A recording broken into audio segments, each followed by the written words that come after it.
Hey, Shalom, first and foremost, I want to give all praises, glory, and honor, which is due unto Yahweh, Bahasham, Yahweh Shai, Bahasham, Kadash. Double honor to the apostles, bishops, and elders, a great rule, son of the well, and Shalom to the Lord's elect, starting with 144,000. And yeah, man, I wanted to quickly talk upon, Esau wants to always control the narrative when it comes to the truth. Okay, and you got a lot of talk of UFOs and UAPs in the news. You know, Trump he recently released these files, right? And what I wanted to touch upon is ultimately what a lot of these different people who go into UFOs and UAPs don't tell you is that that's the chariots of the Lord.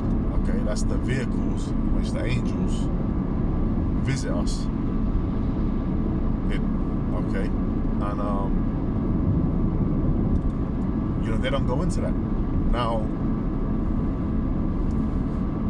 the wicked elite, they know about that because they know that Yahweh Shai is coming back with angels. They know about that. All right, they got their bunkers. All right. That goes into Amos, the 9th chapter, and it also goes into Revelation, the 6th chapter. They said that they were going to hide their face from, roughly paraphrasing, the Lamb that sitteth on the throne. Okay, roughly paraphrasing, talking about Yahweh Shai. Okay, into the mountains and the rocks. So that's their deep underground bunkers. So the elites know. So if you know the truth, then you need to control that narrative. Okay, so what you push out there, there's always going to be an element of truth in there with misinformation, But starting with the apostles, okay, and bishops and elders, I'm down, and whichever other Israelite groups as well as GMS are teaching about the chariots of the Lord, okay. We're telling you this truth. The prophets of the Lord are telling you what they are and what they are in the scriptures. We break it down, we go into Zechariah, the 5th chapter, we go into the return of the Lord, how he's going to come in a gigantic flying saucer, if you will, a huge ship, flying ship. And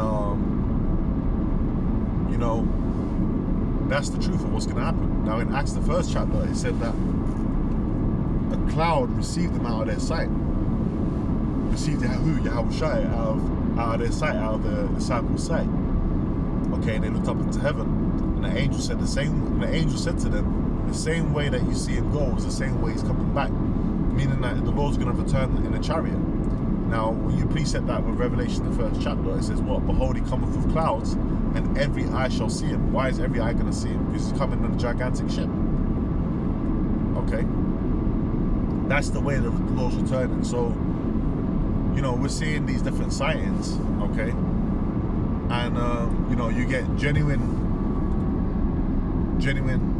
videos of chariots. You get hoaxes. You get all sorts out there. But the ultimate truth is that, according to the scriptures, okay, they are out there, and we've identified what they are. They're the chariots of the Lord. Okay, that's the angels. Okay, so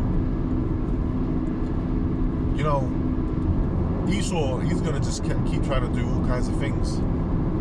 Remember, even with the Lord, he had something called the Blue Beam Project. Okay? Esau's going to try and pull out all kinds of tricks from his bag, okay, to try and disrupt the truth. Okay, to try and pull the wool over the eyes of the people, to deceive the people. That's what he is. He's a devil, he's a deceiver. That's what he does. Okay, he ain't going to change. So, that's why it says in Corinthians, "For we are not ignorant of Satan's devices." And he has many devices, and that's one of them. Okay? For years, you had different sightings. You got different programs that they've set up. You got the Star Wars program. You got the 6th arm of the space, the 6th arm of the military. Okay? The Space Force. So, hey, there's all kinds of things that Esau's doing to try and control that narrative. Now, ultimately, there's nothing you can do. There's nothing the elites can do, because Yahushua is going to return. All right, and we're waiting for a major prophecy, which is the mark of the beast prophecy, which is the microchip implant.